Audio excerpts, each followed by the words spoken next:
up, y'all? It is Wednesday, about 10:30 a.m. I'm out here in the new office trying to get some stuff done.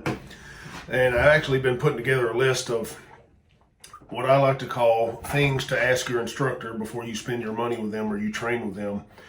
And I put this little list together because, number one, you need to understand who you're dealing with out here if you're trying to get training in various forms, whether it's wilderness or tactical firearms, whatever the case may be. I spent a lot of time doing market research, looking at industry-related things before I started my business. Obviously, you don't just blindly walk off into doing what I'm doing. And I continue that process. I continue to look out here on a daily basis, Google searches, looking at different businesses and different survival schools and different firearms training facilities and different search and rescue programs and things like that. I'm constantly looking, and when I say constantly, I mean every single day. I'm constantly looking at what's going on out here in this business. I'm on the YouTube, obviously you're watching this video, but it's never been a major thing to us. As time allows, we're at year 6. What year is this? Hell, 22. Yeah, we're at year 6 in this training center, in this business. So as time allows, I may increase the YouTube stuff some, but some of these go. We'll talk a little bit more about that, but some of that stuff is real excessive. But I wanted to put this list together for you guys, just based on what I see out here in the business in general. And the topics I kind of want to talk about are going to be wilderness survival, search and rescue, preparedness or homesteading or subsistence living, tactical, self-defense and firearms, medical, and in daily life. How does your instructor live on their daily life just in general? So we'll touch on some little points about this. I will apologize in advance. This may be a 20 or 30 minute video because I got that much stuff in here that I've thought about over the last few weeks or started assembling this list a few weeks ago, but this is stuff I've noticed, since before the beginning, honestly, way back in my law enforcement and public service days and different things going on with rescue operations or court proceedings, all this good stuff. But we'll talk more about that. So let's just break this down by topic and let's talk about each particular topic of discussion or each type of training, if you will. There's a lot of stuff going on out here, like those topics I just mentioned to you. Let's start with wilderness survival. Questions you should ask your instructor who is a wilderness survival instructor prior to spending your money there. Some things that come to my mind would be, ask about their childhood. How did they spend their childhood growing up? Did they grow up exposed to hunting, fishing, recreating outdoors? Did they spend their time on a farm? Did they spend their time, practicing subsistence living skills and things like that? Did they spend a lot of time in the outdoors as a family or with a parent or with a mentor of some sort in a wilderness environment, in a woodland environment, a wilderness environment, in the rivers, in boats, canoes, things like that? What did they do as a child growing up? Was that a common thing for them to be exposed to? That would be number one for me. Number two, where did they learn their wilderness survival skills? Is it search and rescue? Is it military? Is it bushcraft? Is it primitive skill stuff? What are they really calling survival? Because there's a big difference between all of those that I just listed. Primitive skills, bushcraft, some of that stuff could be beneficial, I suppose, as far as making fire or controlling core temperature and things like that when you're talking, a wilderness environment with marginal materials and things like that. So I'm not going to say that bushcraft or primitive skills are completely useless, because they're not. I mean, the more knowledge you have, the better off you are. We teach all that stuff here anyway, but you got to have a reality that goes along with it. Search and rescue or military style survival, those are going to be different kind of things too.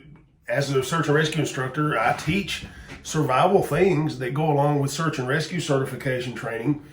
And that's going to be a completely different skill set than, say, military people that are operating maybe with, overseas somewhere, maybe in a jungle environment somewhere, maybe where they're cut off from any hope of rescue. There's not organized search and rescue outside of their military stuff that's going to come in there and looking for them. They're not operating here in this U.S. mainland environment like the vast majority of us are.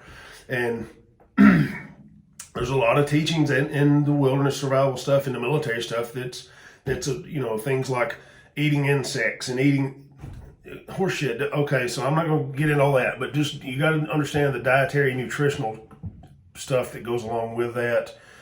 There's mental aspects that go along with that kind of stuff too. So I'm not going to have a debate here on this video about the benefit of eating a cricket or not. I've got other videos that will break that down to the tiniest level nutritionally if you want to see that. So not here, not today.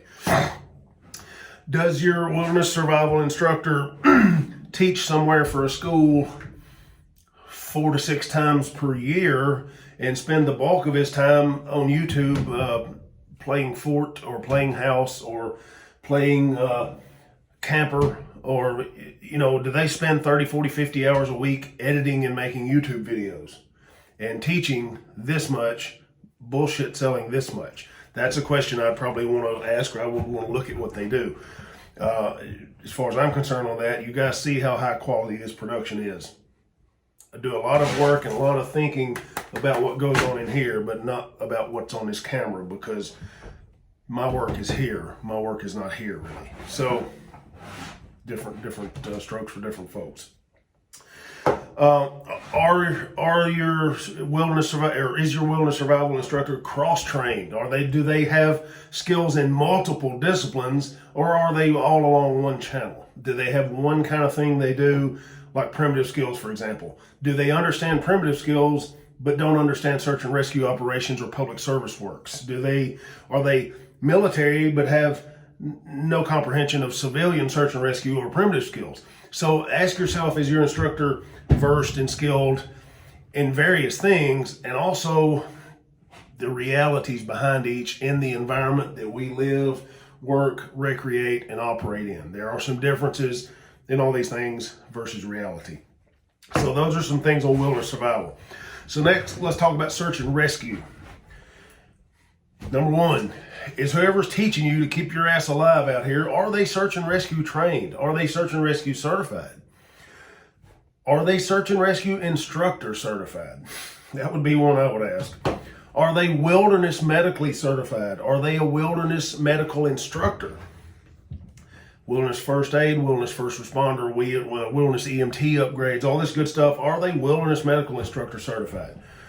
Have they ever worked a missing persons case? Have they ever had to respond to one? Have they ever had to deal with perimeters being set up? Have they ever had to deal with searching, investigative questionnaire, things like that? Have they ever worked a missing persons case in law enforcement or in public service in general?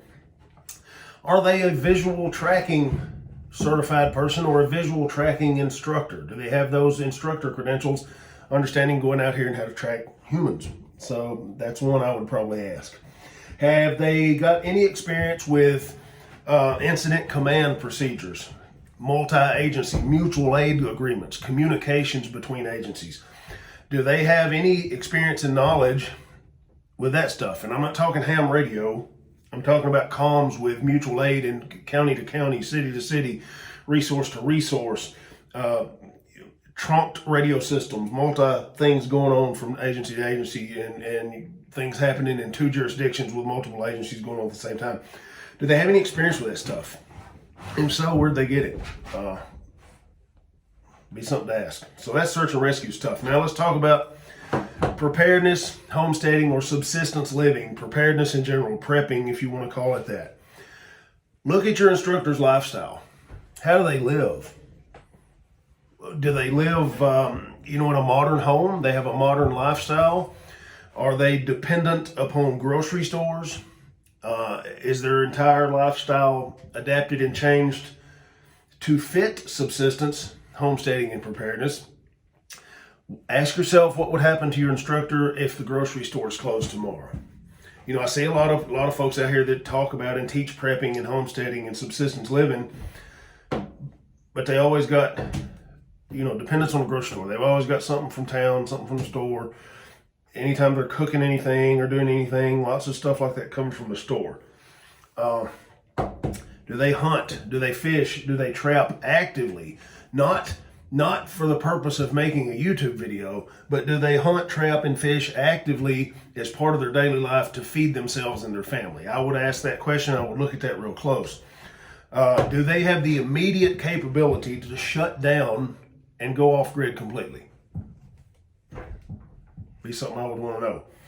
If they're living in a modern house and they're dependent upon municipal water supplies, municipal sewage supplies, or systems, central heat and air units that are dependent on the electrical grid, probably going to take away that argument that they have the ability to be off grid and live subsistence without outside resources for the most part. Obviously, you have to have some things from outside because nobody can be completely self-contained. But when I'm talking that, I'm talking 2 to 3 years stability. We try to get about 3 years here, pretty damn close to it. 2.5 to 3 is kind of where we hover and sit. Just build on it from there. But that's where we try to stay, 2.5 to 3 years. So those are some things I would look at. And I will tell you what, I see a lot of survivalists and preppers and all this stuff out here that talk a good game, and they're all on the YouTube, and they're this and that, and blah, blah, blah, wanting to be on the TV shows and all this good stuff. There are some good old redneck boys around here in this part of the country, I promise you, that will run circles around their asses all day long when it comes to feeding their family and taking care of themselves without outside resources. I'm in the middle, just a quick example, I'm in the middle of picking up another boat and things for what we do on the rivers, and just for my personal use, but business use with our wilderness medical classes and things like that. I sold an older boat of mine yesterday to a gentleman. Showed up in about a 35, 40-year-old Ford four-wheel drive truck, and got to talking to him during the hooking up the boat and the transaction or whatnot. He doesn't shop. It's a store, man, for meats. He gets everything he does. He bought that boat just to replace one that he's had forever, just for the purpose of running limb lines and jug lines for catfishing and running around on these rivers. So there are people out here, daily life, that will run circles around some of these preppers and survivalists out here that talk a big game on the YouTube, but really ain't living it. So I would probably look real close at that. So enough of that. Let's talk about tactical things real quick. What's their experience level with tactical things? Street crimes units, narcotics operations, SRTs, military. What is their background? What capacity? If they were military, do they have combat engagements? What capacity in the military did you work in, or in law enforcement did you work in? If you were military support or you're not actively engaged in combat, then obviously you don't have that experience. If you're the law enforcement guy that sits up at the fucking coffee shop sucking on fucking coffee and donuts and all this bullshit all day long talking, and you're not productive and you're not proactive, how many situations are you really going to have yourself in over a 10, 15-year period? Not many, because you're dodging calls and you're not getting out there and hustling. So there's a difference in the type of cop you may encounter or the type of background experience that a law enforcement guy may have. Same way with military folks. There's a difference in what they've been exposed to during a career. Military folks, combat veterans, go do them a tour or 2 or 3 or 4. Law enforcement guys, 15, 20 years, whatever they do. There's a difference in exposure to different things and intensities of different things going on there. So I would kind of look at some of that stuff. Have they ever had real world encounters on the street? There's a difference in operating overseas and with those rules of engagement than there is operating here at convenience store parking lots or out here in traffic, out here in shopping centers, movie theaters, restaurants, things like that. There's different situations that occur and different things you need to be aware of from a military to a civilian world. We operate in the civilian world here. Okay, we're not fucking operators. We're not out here operating. We're living daily life in the United States of America. And that's what we have to be prepared for when it comes to tactical engagements and things that may save a life, save our life, or save someone else's life. There are also legal obligations, legal liabilities that come along with that. There's also a lack of team. You don't have 5, 6 men kicking a door with you when you're fighting for your life in a parking lot out here somewhere. So there's different things going on. Do they have real world civilian street level encounters? Have they ever been involved with that? Shootings, whatever the case may be. Do they have any tactical experience in communications or woodland operations, doing surveillance and reconnaissance on maybe drug houses, rural drug operations, things like that? Do they have experience in surveillance and reconnaissance? So that's some tactical things I would be looking at, just a few. I'm sure there's lots more. Now let's talk about self-defense and firearm stuff. Going back to street level encounters, real world experience. Do they have any real world experience out here in the environment that we live in and our families live in? It's probably an important question to know. I see lots of military guys that teach firearm stuff, and there's nothing wrong with that. If you know firearms, you know firearms. But something I might want to ask those folks, have you ever testified to a grand jury? Have you ever had to preserve, protect, process, and handle evidence? Have you ever had to investigate a homicide or uses of force as an investigator or law enforcement officer in general? Have you ask them, do they have an understanding of case law and how case laws impact what's going on with our carrying and display and use of firearms, in a civilian world for self-defense? A lot of case laws involved with that stuff. Have they ever worked use of force cases? Have they ever been involved in use of forces? Competition shooting, when we're talking about firearms and stuff, there's a big difference in competition shooting and in street level defensive shooting or physical altercations, weapon retentions. It's a really bad feeling to be in a physical struggle with somebody and watch a handgun flop out and roll across the pavement, and then all of a sudden the fight's on for that. So that's not a comforting feeling. Been there, done that too many times. So that would be something I would want to know. What is their background? What is their real world exposure in the world we live in and not fucking operating? What is their experience with the legal system, uses of force, evidence protection, preservation, and all this good stuff? Or are they win the fight? I get win the fucking fight, but it does you not a lot of fucking good if your ass makes one wrong decision and you lose your family and your entire future because your ass is in the penitentiary because you fucked up. So it's really important to understand the difference in what's going on out here in the civilian world. So I'm not going to beat a dead horse on that. Some good guys out here, whether it be law enforcement or military, that are very skilled and they know exactly what they're doing. But be careful. Ask these questions is why I'm making this video. Now let's move on to medical. I could probably talk 20, 30 minutes on each one of these topics. Let's talk about medical. Are they wilderness, tactical, or basic medical certified? So we're talking wilderness first responder, wilderness first aid, wilderness EMT, tactical medical, stop the bleed is a basic level, stop the bleed class. Standard medical, such as CPR, AED, advanced bleeding control, pediatric first aid, basic first aid, all this good stuff that goes along with it. Not only are they certified, but do they have instructor credentials? Are they holding active instructor credentials for what they're teaching? And not just medical, but for fucking firearms, for search and rescue, for tactical. Are they holding legit instructor creds for what they're trying to teach you and charge you money for? That'd probably be an important question to ask. Medical, do they have real world experience? It goes back to that again, right? Combat medics, military stuff. Do they have, different kinds? I mean, there's trauma management stuff going on in the field hospitals just like there is in a combat environment. Do they have law enforcement or street medical experience, EMS, EMTs, paramedic, things like that? Have they had to deal with auto accidents where you have people in bad shape, trying to deal with that before the ambulance gets there, things like that? I understand, me personally, I'm not a medic, dude, not even close. I know enough to stop bleeding, and I know enough to get you rescued, and I know enough to extricate you, and I can get you to advanced level care and save your life. But I ain't no fucking medic, and I'm the first one to admit that. But I have 3 on my crew, 3 different medics on my crew. There's a reason I do that. Okay. When we're talking about medical, do they operate a training center, a legit training center that can issue certifications to you and make instructors? Do they do that? Do they offer that? Probably won't know that.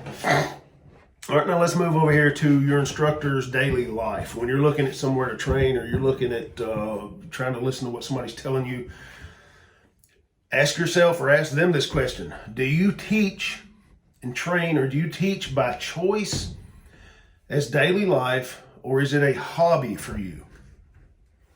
Full-time or part-time?